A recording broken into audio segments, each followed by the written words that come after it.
Le meunier qui était ici à la Seigneurie avait fait un accident. Mais lui, il n'avait pas beaucoup d'expérience. Ça faisait un an, peut-être un an et demi qu'il faisait ça.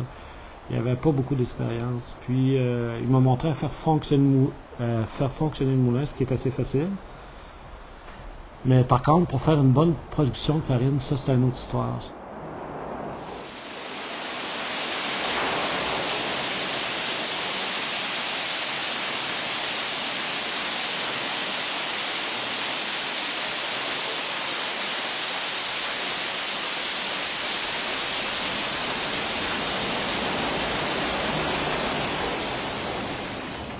Ça prend une personne qui aime le public.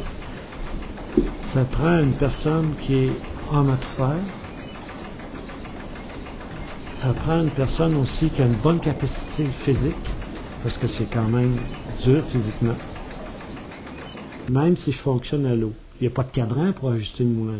Ça s'opère un moulin avec les sens. Le toucher, l'odorat et l'ouïe. C'est comme ça qu'on peut opérer un moulin.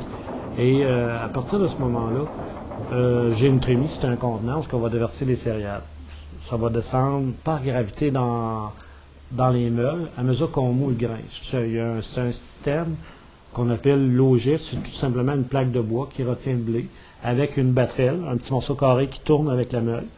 Et le petit morceau carré, en étant carré, justement, il cogne après le logis. Ça fait descendre le blé à débit régulier. Il y a deux meules, une qui est fixe dans le plancher, puis une qui tourne. Donc, le grain va tomber au centre de la meule par un trou qu'on appelle le yard, par la force centrifuge, parce que la meule dessus tourne, le blé est attiré entre les deux meules.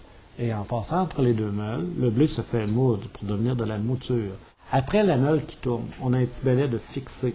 Ça ramasse la mouture à tous les tours et la mouture va suivre la gravité. Ça descend en dessous du plancher par un petit conduit de bois et ça remonte par un système d'élévateur. On appelle ça des alivettes. C'est des petits contenants qui sont fixés sur une courroie et ça remonte la mouture dans un bluteau. Un bluteau, c'est tout simplement un meuble, c'est fait un peu comme un meuble, avec un tamis à l'intérieur. Et c'est la grosseur du tamis qui va séparer les composantes du blé. Mettons son mou du blé, bien entendu. Et ces composantes-là, ça se sépare naturellement lors de la mouture.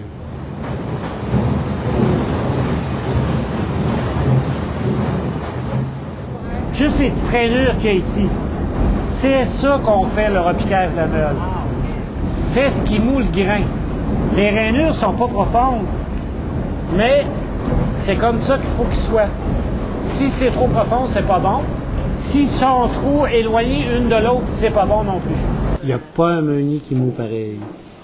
On a chacun nos façons de moudre. Et le piquage de la meule, comme je disais, il fait pour la mouture.